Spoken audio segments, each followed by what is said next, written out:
ఎవరో తెలుసా యేసయ్యా, చెబుతా నేడు వినవయ్యా.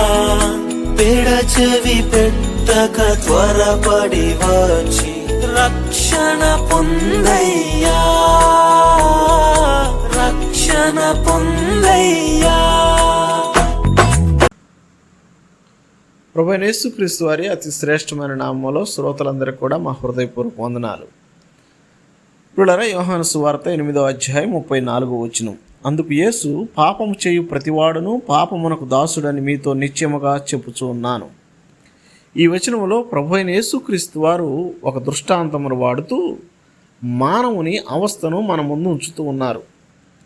పాపమునకు దాసుడు అనే పదమును మనము ఎప్పుడు చదివినా ఆ పదము యొక్క అర్థం ఇదే.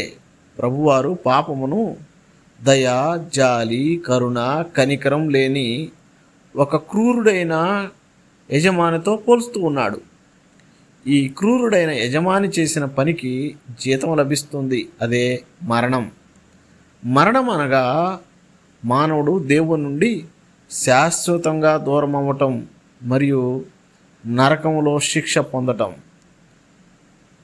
ప్రతి ఒక్క మనిషి జన్మతో పాపి మరియు తన క్రియల ద్వారా మహాపాపిగా మారుతూ ఉన్నాడు. అతడు ఎప్పుడైతే దేవుని సింహాసనం ఎదుట లెక్క అప్పచెప్పటానికి నిలబడతాడో ఈ శిక్షే అతనికి విధించబడుతుంది. ఈ శిక్ష నుంచి మానవుని రక్షించడానికి ప్రభువైన యేసుక్రీస్తు వారు శరీరధారి అయ్యాడు.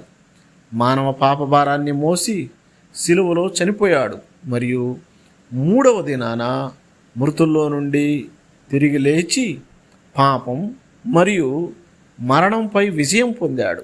ఇప్పుడు ఎవరైతే ప్రభువైన యేసుక్రీస్తునందు విశ్వాసం ఉంచుతారో వారు ఆయన మరణ పునరుద్ధానము యందు నమ్మిక ఉంచి యేసుక్రీస్తును తమ ప్రభువుగా రక్షకుడిగా స్వీకరిస్తారో వారికి రక్షణ లభిస్తుంది.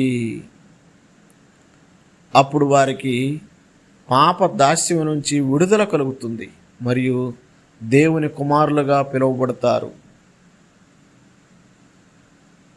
కనుక మీరు అలాగ విడుదల పొంది దేవుని పిల్లలగుటకు ప్రభువు మీకు సహాయం చేయనుగాక. ఆమేన్. దేవాది దేవుడు యేసయ్యా, మానవ జన్మతో వచ్చాడయ్యా. దేవాది దేవుడు